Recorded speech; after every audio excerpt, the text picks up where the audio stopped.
جو ثوابی میں بڑا جلسہ ہوا وہاں پہ دیکھا کہ آپ کے بینرز لگے ہوئے تھے، آپ کے حق میں نعرے بازی کی جا رہی تھی، کیا کہیں گے اس حوالے سے؟ آپ نے بڑا مس کیا عوام نے آپ کو؟ پاکستان تحریک انصاف کے ورکرز کی یہ خوبی ہے کہ یہ اپنے ضمیر کی آواز پہ لبیک کہتے ہیں اور یہ قوال کے ہم نوا کی طرح تالیاں نہیں بجاتے ہیں، اپنے عقل کا، اپنے ضمیر کا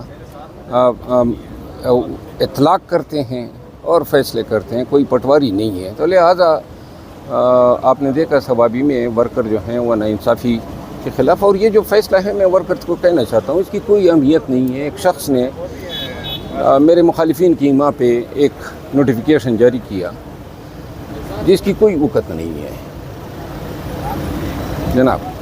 اچھا، یہ جو گزشتہ کچھ روز پہلے انتظار پنجوتا صاحب کہہ رہے تھے کہ خان صاحب نے خود کہا، وہ پنجوتا صاحب اسی گروپ کے ترجمانی کرتے ہیں جو میرے مخالف ہیں، تو لہٰذا میں اس میں مزید کچھ کیوں ایسے ہو کیوں رہا ہے؟ کیونکہ پارٹی میں اس وقت آپ نے دیکھا کہ جو نون لیگ ہو، جو گرفتاریاں ہو رہی ہیں پی ٹی آئی میں، اور باقی اس ٹائم میں ایسے اختلافات کھل کے سامنے آنا، تو یہ تو پارٹی کو کمزور کرتی ہے اس طرح کی باتیں۔ دیکھیں، میں یہی تو بات کر رہا ہوں کہ میری پاکستان تحریک انصاف کو اس کڑے وقت میں ضرورت ہے، اور یہ جو عوامل ہیں اس کا کس کو فائدہ ہے؟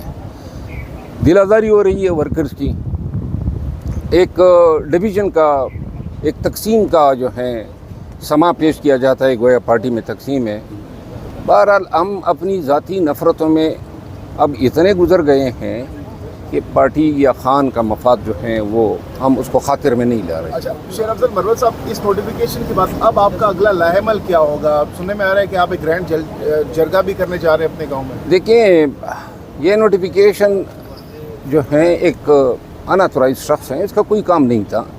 پھر یہ جو کہہ رہے کمیٹی کو اختیار تھا، تو وہ کمیٹی کو اختیار اس پہلے والی نوٹیفیکیشن میں تو نہیں دیا تھا۔ بہرحال یہ وہ لوگ ہیں جو کسی کی ماں پہ یہ کر رہے ہیں، اور یہ وہی لوگ ہیں جو تواتر کے ساتھ خان کو غلط فیڈ کر رہے ہیں۔ اچھا مروت صاحب، ملکی اور غیر ملکی اگلا لاہ عمل اگلا لاہ عمل دیکھیں، میرا لاہ عمل تو بڑا کلیئر کٹ ہے۔ خان صاحب سے جب ملاقات ہوگی اپنا موقف بیان کروں گا، پھر خان صاحب جو بھی فیصلہ کریں گے مجھے قبول ہوگا۔ آپ کی ملاقات نہیں ہونے دی جا رہی؟ نہیں، ایسی بات نہیں ہے۔ میں خان سے ملنا چاہوں تو مجھے جانا ہوگا، اور مجھے کوئی روک نہیں سکتا ہے، کیونکہ یہ تمام کی ملاقاتیں میں نے شروع کرائی ہے۔ یہ جو لیڈرشپ ہیں یا وکلاء ہیں، یہ ساری ریٹیں میں نے کی تھی اور اس میں میرا نام موجود ہے، تو مجھے یہ حکام جو ہیں ڈینائی نہیں کر سکتے ہیں۔ لیکن یہ ہے کہ کب جانا ہے اس کا تعین وقت کرے گا۔ اچھا اور مروت صاحب، آپ نے بتایا کہ آپ کے ایم این اے سے بھی رابطے ہیں، پارٹی کے اندر جو کور کمیٹی کے ممبرز ہیں ان سے بھی رابطہ کیا ہے، تو انہوں نے بھی اس چیز کی انڈورسمنٹ نہیں کی ہے، تو ان کا کیا اس حوالے سے؟ دیکھیں، ایم این ایز اور پارٹی، وہ تو دیکھیں پارٹی میں جتنے لوگ ہیں، ایم این ایز ہیں، ورکرز ہیں، لیڈرز ہیں، آپ نے ثوابی کے جلسے میں دیکھا، پارٹی میرے ساتھ ہیں، اور یہی تکلیف ہے میرے مخالفین کو۔ بہرحال اللہ ان کی حالت پہ رحم کرے، اور اللہ انہیں جو ہیں وہ صحیح راستہ دکھائیں۔ پنجاب میں اس طرح کے جلسے نہیں ہو رہے؟ نہیں ہوں گے، اگر کوئی انیشیٹو ہوگا تو۔ جو پروٹیسٹ بھوک لمتی ہے، کہ آپ اس میں پارٹیسپیٹ کریں گے؟ جی، میں کرتا رہتا ہوں۔ کرتے رہتے سر، اس کے بعد آپ کو نوٹس آیا، اس کے بعد اب تو یار نوٹس کی کوئی اہمیت نہیں ہے۔ گزارش یہ ہے، خان صاحب کے ساتھ ملے ہوئے 2.5 مہینے ہو گئے ہیں، ان 2.5 مہینوں میں کوئی کسر نہیں چھوڑی گئی میری کردار کشی میں اور خان کو میرے خلاف ورگلانے میں، اور جب بھی میں ملوں گا ایک ایک بات جو ہیں وہ خان کے ساتھ میں واضح کروں گا۔ تو باقی جیل میں ہو، وہاں لمیٹڈ ایکسیس ہو، مخصوص لوگوں کی ملاقاتیں ہو، ان حالات میں پھر بندے پہ پریویل کیا جا سکتا ہے، اور انشاءاللہ خان صاحب سے جب میری ملاقات ہوگی یہ تمام غلط فہمیوں جو ہیں یہ پرج ہو جائیں گے۔ کتنے پر امید ہیں کہ خان صاحب کنونس کر لیں گے آپ ان کو؟ دیکھیے، میں جہانگیر بھائی آپ کو بتا دوں، میں خان صاحب سے ملوں گا تو صرف اس کو وضاحت دوں گا کہ یہ چیزیں غلط بتائی گئی ہیں۔ میں بار بار کہہ چکا ہوں کہ منتیں ترلے کرنے والا آدمی نہیں ہوں میں ایک گریس کے ساتھ